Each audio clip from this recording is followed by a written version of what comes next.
Hi there. Thanks for stopping by. This is Michelle, and today is Thursday, March the 13th. I know, I said I wasn't going to be here, and here I am. Surprise! um, I did not do anything with my socks, my knit or my crocheted socks. So you may be wondering, then what are you doing here on a Thursday? Well, I got to thinking, um, was there anything else that I could share that would be of interest maybe? I do only put just a few rows in on my socks each week, and I thought maybe it might get a little bit boring. So um, I thought I would share some of these aren't socks, but these are crocheted slippers that I've made in the past. I have two different styles that I was going to show you guys. First of all, and I'm going to link this below. I can't even remember the name of the designer on this. I found this, oh gosh, it has to be close to a decade old. But these have been my favorites slippers.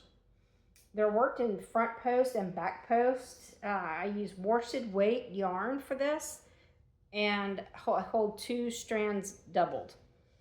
It is super, super thick and super, super cushy, and I think it's pretty easy to make, and those are the back.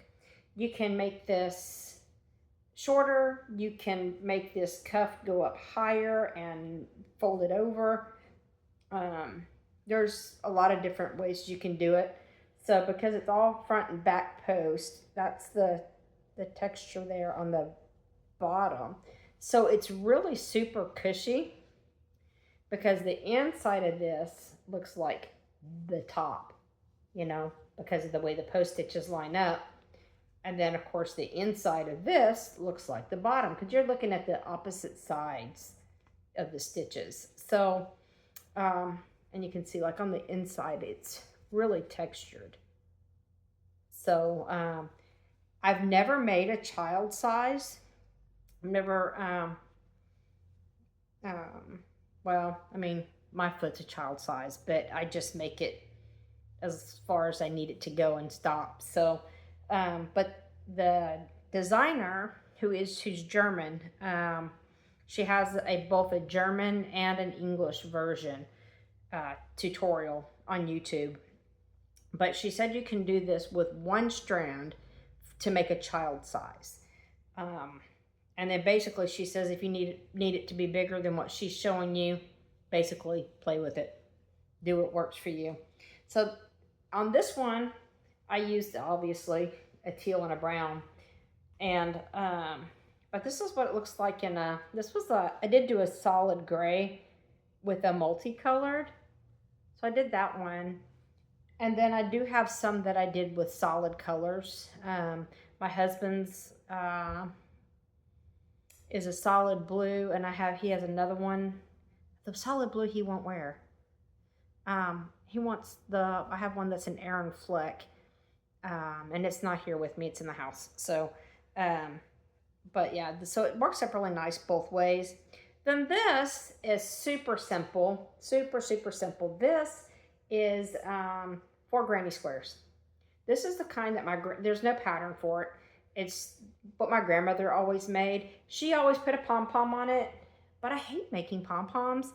And so, and at the time when I made this, I want to say,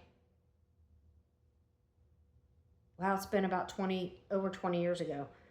When I first made this, I had a puppy and a schnauzer, and he used to like to chase if you had a pom-pom or anything, he would chase it. So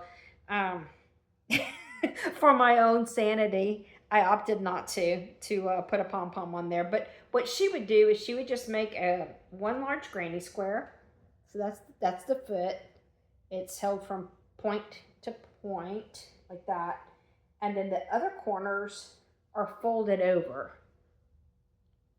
right here. So this is the other corners. And then 1, 2, 3 smaller granny squares makes, one is for the heel, and then the other 2 make the top of the foot and join the back. So super, super simple on that.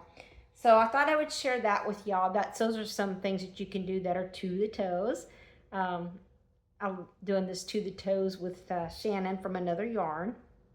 And speaking of Shannon, that little rascal beat me to the punch, because there was another thing that I had been thinking about sharing with y'all that could be a to the toes type of a thing. That would be different and not the same old, yeah, I saw those same 2 socks the last 4 weeks. What else you got? Well, I thought about sharing a book. And this is the book that I was going to share with you guys. And Shannon shared this with y'all this morning. This is Crochet Animal Slippers by Ira Rott. However, Shannon has never done anything in this book, and I have. I have checked this book out many, many times in my library. I've made, my very first one that I made was the penguins here. And then I have a list. My oldest daughter wants the unicorn, and I can't for the life of me remember which one my younger daughter wanted.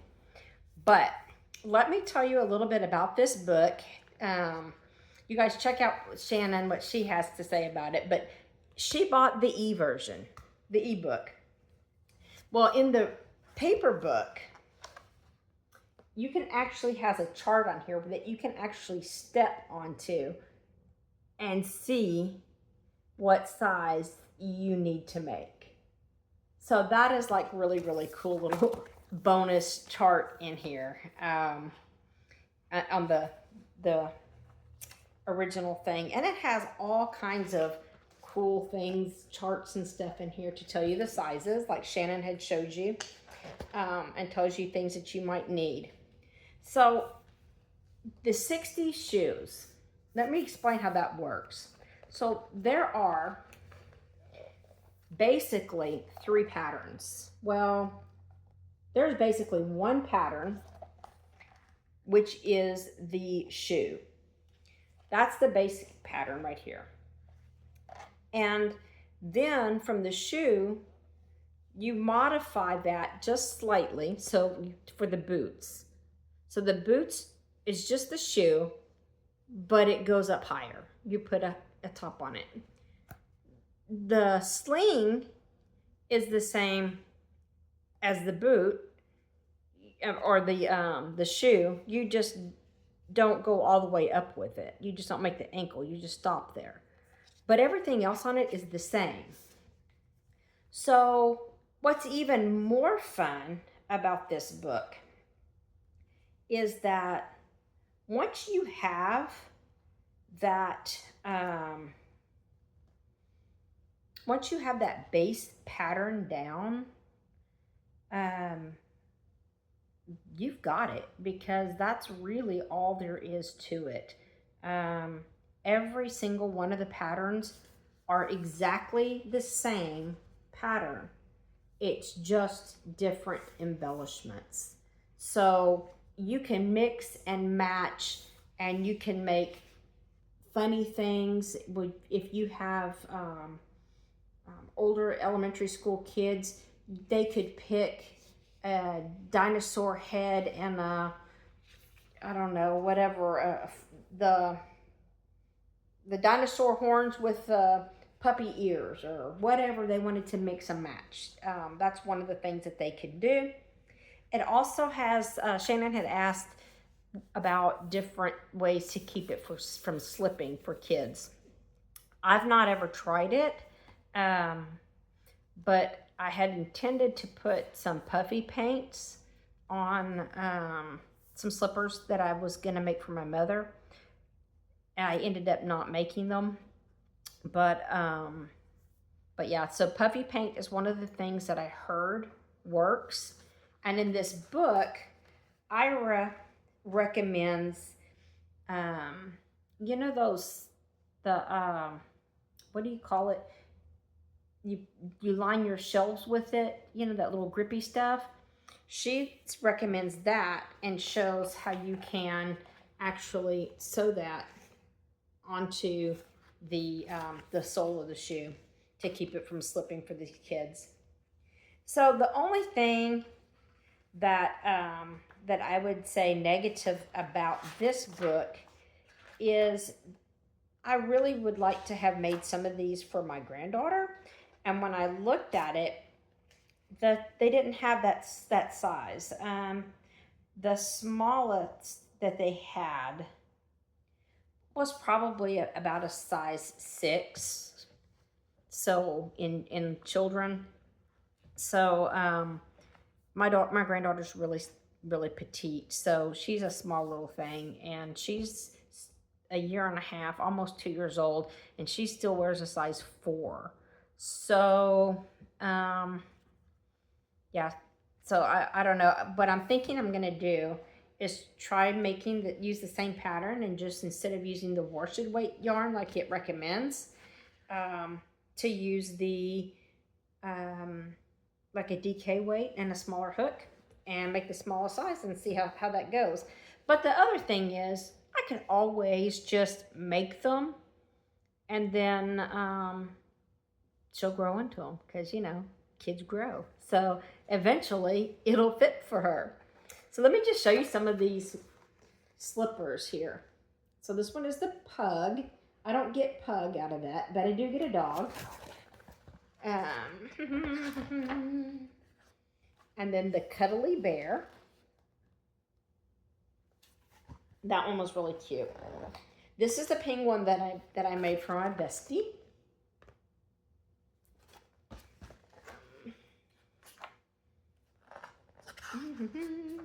And the dinosaurs. This is the one that I want to make for my granddaughter. She likes dinosaurs. So I might go ahead and make that for her. And then she can hand that down to brother whenever he gets to that point. This is the rock and roll panda. And the sleepy koala.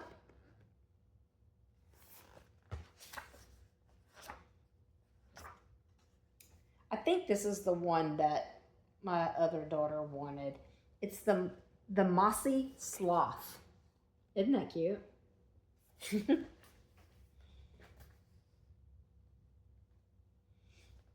And then this is the one I thought my oldest daughter would want, the graceful elephant, because she loves elephants.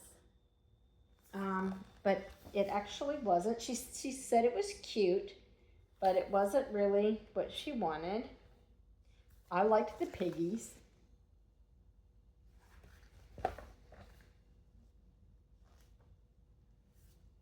The mischievous raccoon. I don't get mischievous, but I do understand that raccoons can get themselves into some trouble. Let's see here. And this one. The cheeky monkey. That's a cute one. I like that one too. It's hard to decide which one to make. They are all so cute, but they are all the same pattern, just with different embellishments. So this one is really cute. And I thought about doing this one, but I just don't know about all those loops. Every time I make a pattern that has that in there, it just, I don't know. I just can't quite seem to get it quite right. And I wonder how it would wear after you washed it a few times.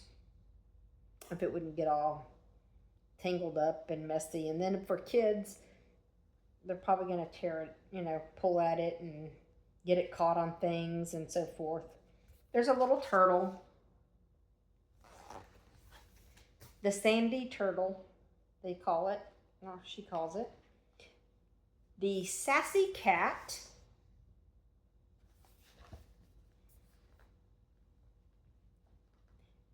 The hippie llama. This is one that I really, really, really wanted to make. That was another one of my very favorite ones. I like the little llama. I liked all the little tassels at the back. Will I enjoy making them, those little tassels? Probably not. That's why I haven't made it yet.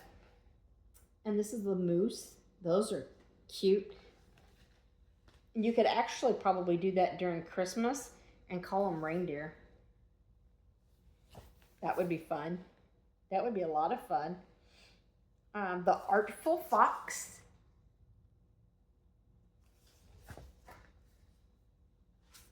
Whoops. The Friendly Cow.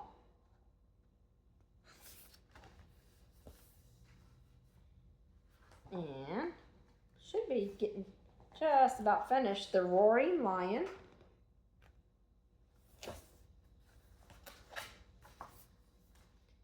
And then it says a bonus pattern. Additional ideas. So this is some ideas where she does like mixing and matching. So she does like little owls, puts little horns on the cat, you know, takes the different pieces and does them together. So yeah, so by doing that, mixing and matching, and in the back she shows you how to do the different stitches. You know, if you're new to embroidery, it shows you how to do all that kind of stuff. This is an excellent book. It is very well written.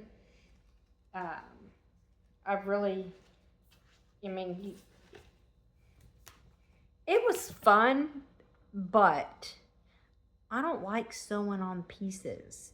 And that's kind of why this thing has sat. I did do my best friends. And I'll probably pick up more, but I don't do amigurumi. And it's basically for the same thing. I can never seem to get the pieces placed just right. So, you know, everybody's always, you know, cockeyed and wonky, and I don't know. I just am not very good at getting things to look just right. So, that's just definitely not my forte, and I don't want to put all that work into it and then have it look silly. So, but if it's just for me, I don't mind, but not making it for other people. But anyway, so this is that book from Ira Rott.